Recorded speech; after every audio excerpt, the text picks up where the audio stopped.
सोनू की माँ एक मेकअप आर्टिस्ट थी जो हर शादी में दुल्हनों का मेकअप किया करती थी। सोनू भी अपनी माँ के साथ इन शादियों में जाया करता और धीरे धीरे उनकी तकनीक को समझने लगा। समय बीता है, सोनू बड़ा हो जाता है और फिर एक दिन उसकी माँ इस दुनिया से चली जाती है। लेकिन मरने से पहले उसकी माँ ने उसके नाम एक ब्यूटी पार्लर कर दिया था जिसमें अब सोनू काम करता है। वक्त के साथ सोनू का काम खूब फलने फूलने लगा है। मोहल्ले की लगभग सभी महिलाएं उसी के पास मेकअप करवाने आती हैं। सोनू की कला से पूरी महिला मंडली बेहद खुश रहती है। एक दिन एक महिला अपनी बेटी को लेकर पार्लर आती है। वो कहती है, खर्चा चाहे जितना हो जाए मैं देने को तैयार हूँ, बस मेरी बेटी को श्रीदेवी जैसा बना दीजिए। शुरुआत में सोनू इनकार करता है क्योंकि लड़की का रंग काफी सांवला था, मगर उसकी माँ के बहुत जोर देने पर वह तैयार हो जाता है। इसके बाद सोनू लड़की के चेहरे पर न जाने क्या क्या लगाता है। उसी समय एक गुंडा जो वहाँ किसी लड़की को उठाने आया था, उस सजी संवरी लड़की को देखकर पहली नजर में ही दीवाना हो जाता है। वो लड़की कोई और नहीं बल्कि वही होती है जिसे सोनू ने अभी अभी मेकअप किया था। गुंडा रवि उसी वक्त लड़की के घर शादी का प्रस्ताव लेकर पहुँच जाता है और दोनों की उसी दिन शादी हो जाती है। रात होते ही रवि सुहागरात को लेकर बेहद उत्साहित होता है, लेकिन वहीं दुल्हन के चेहरे पर डर साफ झलक रहा होता है। वही सुंदरी अंदर से बेहद घबराई हुई थी कि कहीं उसका मेकअप उतर ना जाए और सबके सामने उसका असली चेहरा सामने ना आ जाए। अब उस रात तो सब कुछ ठीक ठाक होता है, लेकिन सुंदरी अगली सुबह जब नहा रही होती है,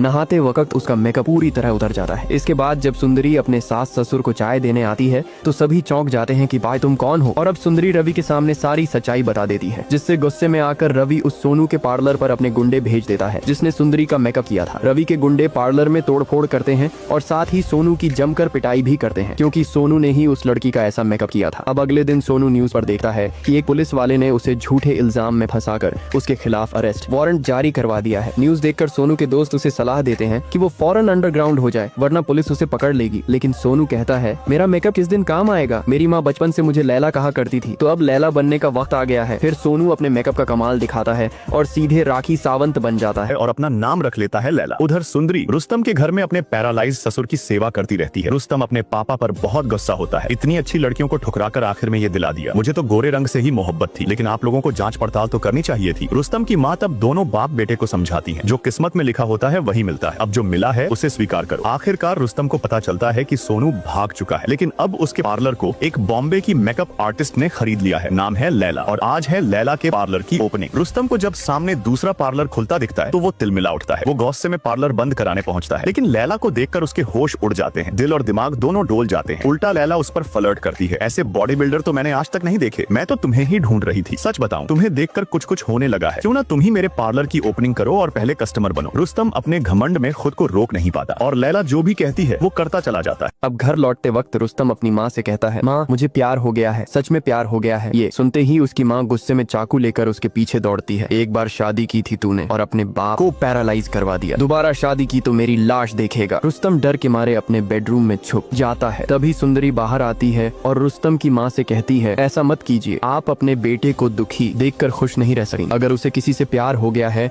और वो शादी करना चाहता है तो कम से कम एक बार उस लड़की से मिलिए। दूसरी तरफ सोनू की वफादार ग्राहक औरतें अब बिना मेकअप के भूत बन चुकी हैं, लेकिन फिर भी लैला के पास मेकअप करवाने नहीं जाती क्योंकि उन्हें लगता है कि लैला तो बस साधारण मेकअप ही करती होगी। वो आपस में बात करती हैं, सोचो तो सही, सोनू ने ज्योति की मदद की थी, लेकिन जब सोनू मुश्किल में है तो ज्योति कहाँ छुपी हुई है? वो क्यों नहीं आकर सबको सच बता देती कि वो ओनेल कंपनी सोनू की नहीं बल्कि उसके पति नागराज की थी। इसी बीच इन महिलाओं के फोन पर एक मैसेज आता है, अगर तुम लोग सोनू से मिलना चाहती हो तो इस जगह आ जाओ। एक अंधी लड़की को अकेले घर में देकर एक लड़का चुपचाप उसके घर में घुस जाता है। लड़की जैसे ही नहाकर बाहर आती है वो उस पर जोर जबरदस्ती करने लगा है। लड़की खुद को बचाने की पूरी कोशिश करती है, लेकिन एक अंधी लड़की आखिर कितना कुछ कर सकती है। कोई रास्ता न देख वो उस लड़के के चेहरे को छूकर उसे अपने दिमाग में याद कर लेती है। बाद में लड़की के पिता पुलिस के पास जाकर बताते हैं कि उनकी बेटी के साथ गलत हुआ है। वो इंस्पेक्टर को एक मूर्ति दिखाते हैं और कहते हैं कि यही वो इंसान है जिसने ये सब किया है। मूर्ति देखकर इंस्पेक्टर हैरान रह जाता है क्योंकि उसे यकीन नहीं होता कि एक अंधी लड़की ऐसा कैसे कर सकी है। तब लड़की के पिता बताते हैं कि उसने मूर्ति बनाना तभी सीख लिया था जब वो देख सकी थी। वो लड़की मूर्ति बनाने में इतनी अच्छी थी कि किसी का चेहरा छूकर उसकी जैसी मूर्ति बना सकी थी। लड़की के पिता कहते हैं कि उन्हें एक लड़के पर शक है जो कुछ दिन पहले पते के बारे में पूछते हुए उनके घर आया था। पुलिस उस पते पर जाकर जांच करती है